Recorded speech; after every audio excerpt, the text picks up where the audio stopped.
Hello, good evening दोस्तों। आज हम बात करेंगे क्लास 10th में पूछे जाने वाले फिगर ऑफ स्पीच को लेकर। क्लास 10th में फिगर ऑफ स्पीच पूछा जाता है, उसी संबंध में आज हम ये वीडियो बनाने जा रहे हैं। देख लेते हैं क्या होता है वो। तो सबसे पहले देखते हैं फिगर ऑफ स्पीच का जो डेफिनेशन होता है वह होता क्या है। तो फिगर ऑफ स्पीच का जो डेफिनेशन होता है वह होता है figure of speech is a word in which enhance the grace of poetry और कॉल्ड फिगर ऑफ स्पीच। यह इसका प्रॉपर डेफिनेशन है। एक बार आप फिर से देख सकते हैं। Figure of speech is a word which enhance the grace of poetry और called figure of speech.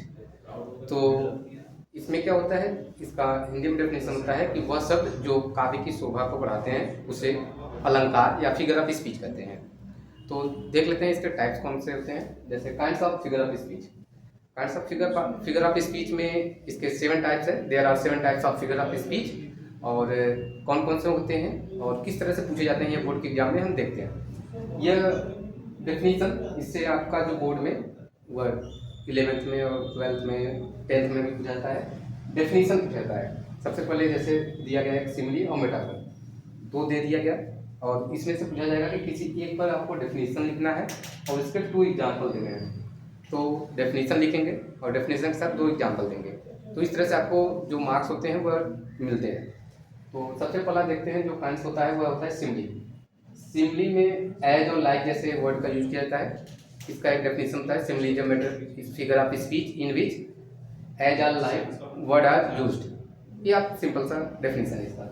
Simile होता है। सेकंड होता है मेटाफर। मेटाफर में क्या होता है, इसमें एज और लाइक शब्द का यूज नहीं किया जाता। एज और लाइक शब्द जो होते हैं are not used in metaphor.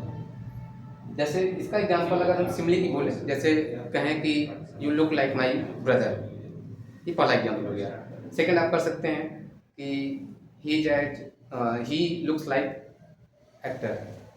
Second है जैसे मेटाफर में, इसमें डायरेक्ट चीज़ों को वैसे एड्रेस कर दिया जाता है। जैसे कहें you are teacher, she is doctor, तो इसमें एज और लाइक जैसे शब्दों का यूज नहीं। थर्ड देख लेते हैं पर्सोनिफिकेशन। पर्सोनिफिकेशन मतलब मानवीकरण, जिसमें मानव के द्वारा चीज़ों को बनाया जाता है, उसे पर्सोनिफिकेशन बोला जाता है। इसमें बहुत सारे एग्जाम्पल होते हैं जिसे आप यूज कर सकते हैं। आगे देख लेते हैं इसमें ऑक्सीमोरॉन। ऑक्सीमोरॉन इसे हिंदी में विरोधाभास बोला जाता है। विरोधाभास का मतलब होता है कि जिसमें 2 अपोजिट क्वालिटी ऐड हों एक ही सेंटेंस में। जैसे कि आप इसका एग्जाम्पल दे सकते हैं ओपन सेक्रेट। एक एग्जाम्पल होता है दिस इज ओपन सेक्रेट। तो दिस इज ओपन सेक्रेट, तो ओपन सेक्रेट ओपन भी है और सेक्रेट भी है, तो ऐसा संभव नहीं है, पॉसिबल नहीं है। तो इस तरह का एग्जाम्पल जो होता है वह ऑक्सीमोरॉन में आता है। एक और एग्जाम्पल हो सकता है इसका, she is feeling sweet pain. Sweet pain, sweet भी है और पेन भी है, तो ये 2 अपोजिट क्वालिटी हैं। इस तरह के एग्जाम्पल को हम ऑक्सीमोरॉन करते हैं। हाइपरबोल है। हाइपरबोल क्या होता है, जिसे अतिशयोक्ति के नाम से जाना जाता है। अतिशयोक्ति का मतलब होता है किसी भी चीज़ को चढ़ा बढ़ा कर दिखाना या उसे बहुत ज़्यादा डाउन भी दिखा देना, अतिशयोक्ति होगी। जरूरी नहीं है किसी को उसे चढ़ा बढ़ा कर ही दिखाया जाए, उसे आप डाउन भी दिखा सकते हैं। इसे हाइपरबोल बोला जाता है। हाइपरबोल का मतलब होता है कि किसी चीज़ को चढ़ा बढ़ा कर या घटा कर दिखाना, वह एग्जैक्ट में जैसा है वैसे। जैसे आप एग्जाम्पल बोल सकते हैं कि reverse of blood flowed in the battle. Reverse of blood मतलब रिवर्स ऑफ ब्लड मतलब खून की नदियाँ। तो इस तरह के एग्जाम्पल आप ऑक्सीमोरॉन में देखते हैं और हाइपरबोल में देखते हैं। और हाइपरबोल में और भी चीज़ें होती हैं। दूसरा सेकंड एग्जाम्पल आप ले सकते हैं she wept ocean of tears. She wept ocean of tears. Ocean of tears मतलब सागर के आंसू। ये बहुत बड़ी मतलब एक कहने में ठीक है, लेकिन एग्जैक्ट में ऐसा होता नहीं।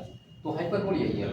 एपॉस्ट्रॉफी क्या होता है, एपॉस्ट्रॉफी में क्या होता है, इसमें जो निर्जीव चीज़ें होती हैं उससे अनुपस्थित चीज़ों को उपस्थिति के रूप में दिखाया जाता है। जैसे कि कोई अब्सेंट है, मैं एग्जांपल देता हूँ, आपको ज़्यादा समझ में आएगा।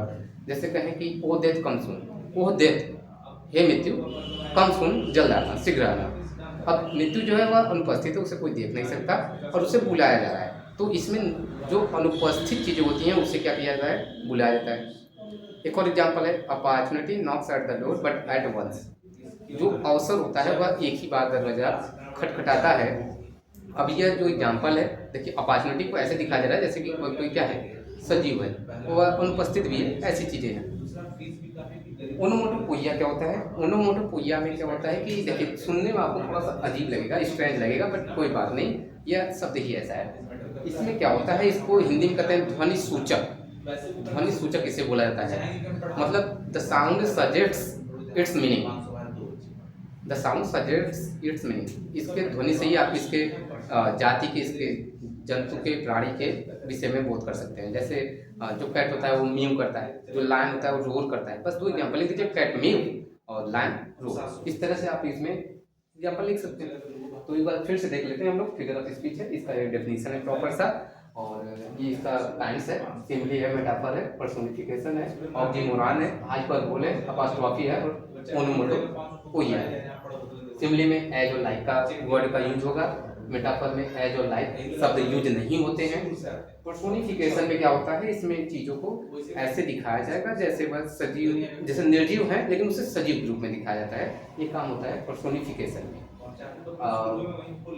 अगला है हमारा ऑक्सीमोरॉन। ऑक्सीमोरॉन में दो विपरीत जो गुण होते हैं, क्वालिटी होते हैं, उसे हमें एक ही सेंटेंस में ऐड करना होता है। जैसे मैंने एग्जांपल बताया था, open secret, this is open secret. आगे देखते हैं, हाइपरबोल मैंने समझाया था। हाइपरबोल क्या होता है, जिसमें चीज़ों को चढ़ा बढ़ा कर दिखाना या उसे घटा कर दिखाना। इसे हिंदी में अतिशयोक्ति भी कहा जाता है। जैसे ocean of tears, reverse of blood. Apostrophe में मैंने बताया कि इसमें जो चीज़ें निर्जीव हैं, अनुपस्थित भी होंगी। थोड़ा सा कंफ्यूज हो सकते हैं पर्सोनिफिकेशन और एपोस्ट्रोफी में, बट एपोस्ट्रोफी में क्या होता है, जो चीज़ें अनुपस्थित है वह है ही नहीं यहाँ पर, उसे संबोधित किया जाता है। जबकि जो पर्सोनिफिकेशन होता है, पर्सोनिफिकेशन में जो चीज़ मतलब किसी निर्जीव को सजीव दिखा देना। लेकिन इसमें क्या होता है, एपोस्ट्रोफी में जो निर्जीव भी हों और अनुपस्थित भी हों, ऐसा होता है। ओनोमोटोपोइया ध्वनि सूचक मैंने आपको समझा ही दिया है, जैसे लायन रोर, कैट म्यू। तो आई होप कि आपको ये सभी चीज़ें समझ में आई होंगी और बड़े अच्छे समझ में आई होंगी। फिर भी कोई अगर डाउट है तो आप मुझे कमेंट सेक्शन में पूछ सकते हैं। मैं जब तक बोर्ड का एग्ज़ाम चलता है, इंग्लिश का पेपर नहीं हुआ, तब तक इसी प्रकार की कुछ वीडियो आपके लिए लाता रहूँगा, जिससे आपको आपके एग्ज़ाम में हेल्प मिलती रहेगी। आई होप कि आपको वीडियो लाइक अच्छा लगा होगा, लाइक किए होंगे आप, और मिलते हैं अपने नेक्स्ट वीडियो में। आज के लिए इतना ही, धन्यवाद।